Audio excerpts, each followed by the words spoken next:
Let's talk about perception. Perception is one of those things that can be cleverly used by a magician to make you see one thing that's really not there. Perception is also things they do in movies to where they can make a huge town out of just a few elements and make you think, oh, this is a big place, and make it seem real, even though it's just basically facades that are put up. It's all about perspective and perception. So today we're going to talk about your guest's perception of your business.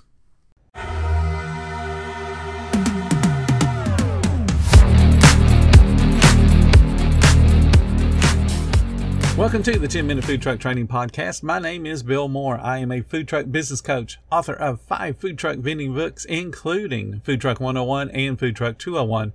This podcast is all about helping you start and grow your food truck business. How confident are you about your menu pricing? Are your prices profitable, or are you just scraping by? If you're not sure, I've got just what you need. Table Needs has built a super simple menu pricing calculator that you can use for free, and it will help you figure out the best price point for every item on your menu. Get started with Table Needs menu pricing calculator today at tableneeds.com, or you'll find a direct link in the description below the podcast. I just want to remind you guys that on July 29th and 30th of this year, I'm going to be in Houston, Texas. I'm going to be attending the Food Truck Owners Expo. I'm going to be giving 2 different classes, one on Monday, one on Tuesday, as well as being out on the expo floor all day long, holding little campfire sessions where you can sit down and talk to me and ask me questions, or listen to me talk about various subjects about the food truck industry. If you can't make Houston, Texas in July, there's also Orlando in November. The link will be in the description for you to find out all the details and to order your tickets. Perception. That's one of those words that amazingly has a couple of different meanings. As a magician, for example, you're going to create a perception of one thing so that you can amaze the audience with what appears to be magic. Perception is also in the eye of the beholder. So imagine you got a line of people, whatever a line is to you, whether it's 2 people, 5 people, 10 people, you got a line of people. Their perception is going to be different based on a lot of different things. If they're particularly hungry, they waited too long to get a meal, you're going to be slow. You're going to feel slow to them because they're hungry. They want something. They want it now. And it doesn't matter how quick the food comes off your truck. You could be blazingly fast, but because of their perception, man, I'm hungry, what's taking them so long? You feel slow to them. Likewise, you and your staff, when you're cooking, you're hustling, you're moving, you're doing a whole bunch of different things. You might have 10 different things going on at once. You feel like, man, we're fast. Time is flying. This is awesome. But your perception can be misguided. So as a guest standing in line, they place the order. There's a mental clock going off. They know at some point they're going to get fed. And whatever their mental clock says is too long, that's too long to them. Typically, someone is going to go 5 minutes up to 10 minutes. So somewhere in that range, most people are starting to look at their watch going, where's my food? Again, it could be 5 minutes, it could be 6, 7, 8, even all the way up to 10. But at some point, when you go beyond whatever their internal clock thinks is acceptable, you are now slow. That's their perception. There's nothing you can do to fix that except be fast as you possibly can. You want to impress people. You want to be able to hand the food out to them. And I'm sure at some point in your career, you've handed out food and they go, man, that was fast. What they're telling you is their internal clock hasn't gone off. The alarm hasn't gone off that, hey, this is taking too long. You want to hear that more and more frequently. Now, you'll reach a point where people accept and understand how fast you're going to be. So then it goes the other direction. They'll have that speed. They'll have that expectation of speed. And then you'll hand them the food and they'll go, hey, something wrong today? It's kind of slow. And they're telling you that you have not met their expectation of you from their past experiences. That's all data points that you can look at and go, okay, we can improve on this, we can improve on that. You got to take everyone's comments, and it doesn't have to be a complaint, everyone's comments, and see how it relates to the rest of your business and the rest of your training toward your staff. You should always be training, always.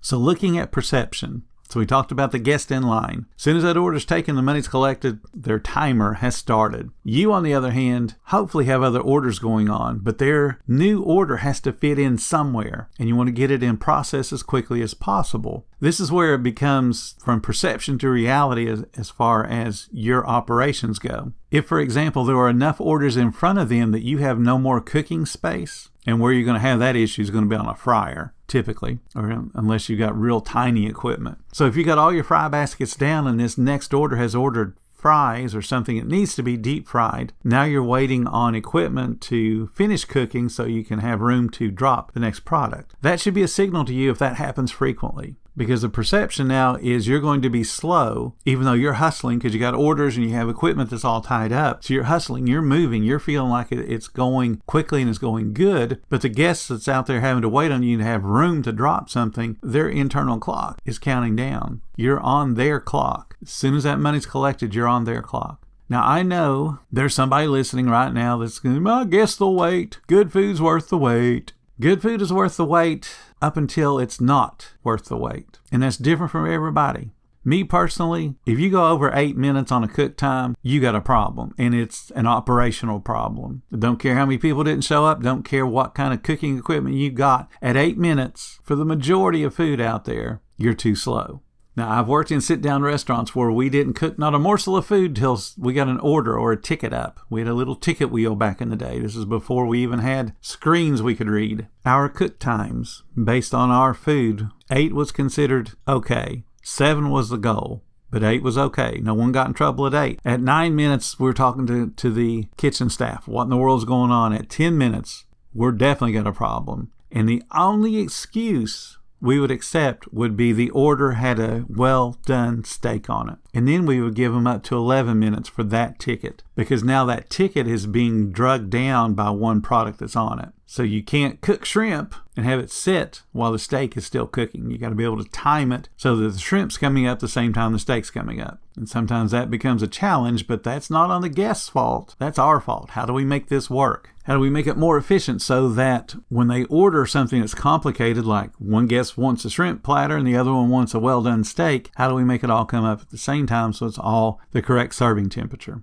Remember that perception is if we set down 5 plates worth of food, the well-done steak is awesome because it just came up. But if we cook the shrimp too early, or we cook fish too early, or we even cooked a burger to where it sat now 3 minutes while we're waiting on that well-done steak to get done, we have a texture problem. We have food that's starting to wilt from the heat or starting to steam itself. So it's losing its crispiness. And that's all problems that we created by not paying attention to the orders and how we should be cooking the different elements within that order. It's all coming down to that perception. This is slow. We're not doing good. The sit-down restaurant that I worked at, we had a philosophy when it came to cooking product. Again, our goal was 7 minutes. We want to get everything out in 7 minutes. 8 minutes was acceptable. And if you recall, I said we didn't have KDS screens. We did everything on paper tickets and a ticket wheel. So whenever the server would come up, they would use a microphone and call out, it's order in, and then they would say whatever they had. They would list down the ticket. And we taught the servers,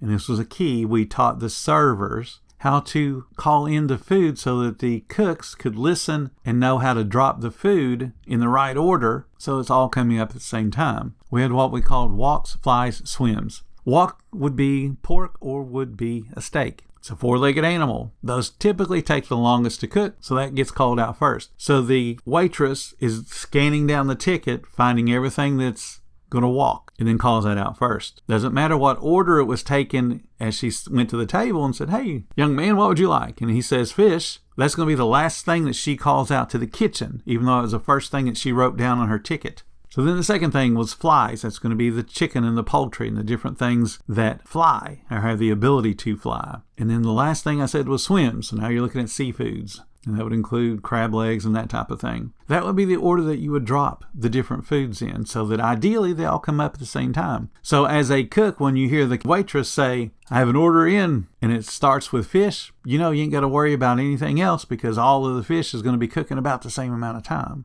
If they start with a steak and they go to shrimp, then there's nothing that flies. You don't have to worry about any poultries. So it helps the cook line to know how to start dropping the food so it all comes up at the same time. This helps the guest perception. So they get the food, it all comes out at once. It's also the same temperature. They can look around at each other and go, ooh, it's all steaming, it's all hot, it's all awesome. And that's before they even take the first bite. So you set a good example for them. They're happy. So when the guest comes up to your food truck and orders and their little internal timer starts, your internal timer should already be running. We got to get this order out.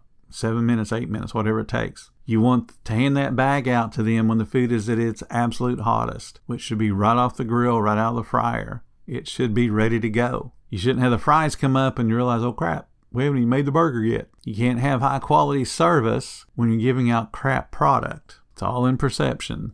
You want those guests to perceive your business as awesome. There's some things you can do to help alleviate problems, and that's communication, not only between the cashier and the cook's line, but then also between the cashier and the guest. A good cashier should be aware that, we're a little bit slow today, so I'm going to set that precedence with the guests. Let them know. So when they step up and they place the order, the cashier goes, okay, it's going to be about 8 minutes on that. Is that going to be all right? Oh, yeah, no problem. Once you've set the example, you've set the limit, they'll be fine. But if you say it'll be up in 5 and it takes 10, they're not going to be fine. And you don't have to tell them your order will be up in 5 or 8 or 10 minutes. You definitely don't have to do that. But you do want to let people know if it's going to take longer than normal. You can say, hey, we just had 2 really big orders. It's going to be about 10 minutes on that. Will that be all right? Or just to let you know, you got an order for 6 burgers in front of yours, then we'll get yours started. It's going to take a little bit longer than normal. That shows you're aware of what's going on. Guests will be much more forgiving if you explain to them ahead of time, we might be a little bit slower than you're accustomed to. But if you don't let them know ahead, you're guaranteed going to get a negative comment, a negative review. So just be aware of perceptions. It's not only your perception of the passage of time, it's your guest's perception of the passage of time. Time for them is going to go really slow, the more hungry that they are. Time for you is going to go really, really fast, the busier that you are. But still, a minute is 60 seconds. How many minutes are adding up before you get the food out? That's what matters. Thank you so much for listening to the 10-Minute Food Truck Training Podcast. If you're finding all the information helpful to your food truck business, please become a monthly supporter of the podcast. Just hit the support button or follow the link in the description. Every little bit does help keep us going.